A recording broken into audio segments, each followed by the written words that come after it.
They sent me an exit packet. No farewell, no handshake. Just a templated email from HR.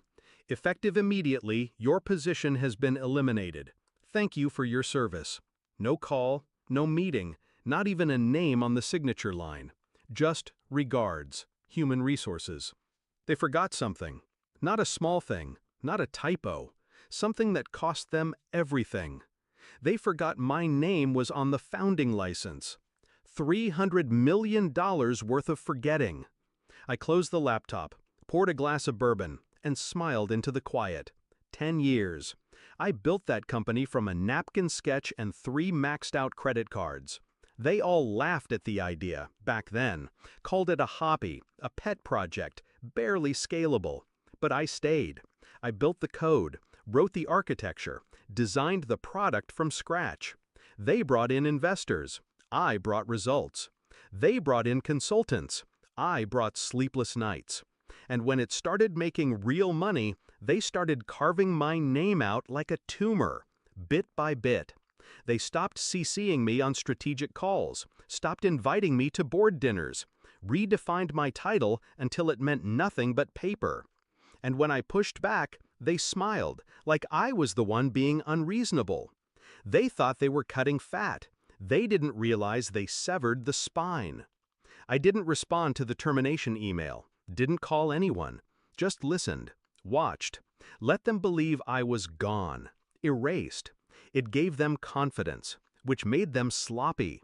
I started gathering original contracts, state registration documents, the founding license filed with my name, signature, and notarization, buried in a legal vault they forgot existed. I called a silent attorney, not a firm, a fixer, one who specialized in surgical corporate destruction. She read everything in silence, then looked up at me and said, "They're fucked. Entirely." We began without a word to them, an injunction filed quietly, freezing accounts, halting board actions, flagging the upcoming acquisition with legal barriers thick enough to choke a whale. Their CFO panicked first, tried to call me. I didn't pick up. I wanted them to sweat, to wonder what shadow had just wrapped around their throats. They called an emergency meeting. Every executive, no outside counsel, no press, just panic in suits. I walked in without invitation, documents in hand. They went silent. The CFO tried to speak. I lifted a finger. They stopped. I placed the founding license in the center of the table. My name in black ink. Legal. Indisputable. "I'm not a former employee," I said. "I'm a co-founder, a silent majority shareholder, and every deal you made after excluding me is now radioactive." The CEO's face turned white. The VP of product looked down. The general counsel, always smug, just leaned back and shut his eyes. They knew. They had always known. They just never thought I'd come back to collect. I could have taken it all, the company, the acquisition, the shares, but that would have made me just another wolf in a bigger suit. I didn't want their empire. I wanted their collapse. I filed a motion to dissolve the board, refused to approve the acquisition, blocked executive bonuses, leaked the corporate governance irregularities to a journalist friend who owed me a favor. Their stock tanked within a week. 3 top clients withdrew. 2 board members resigned. They called, begged, threatened, rotating between groveling and rage. All ignored.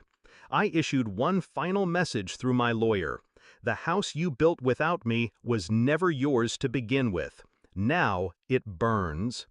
The office building still stands. Glass panels, chrome, steel, and silence. But when I pass it now, I don't feel anything. Not bitterness, not pride, just clarity. You don't always need to scream to be heard. Sometimes the sharpest vengeance is paperwork filed in the dark.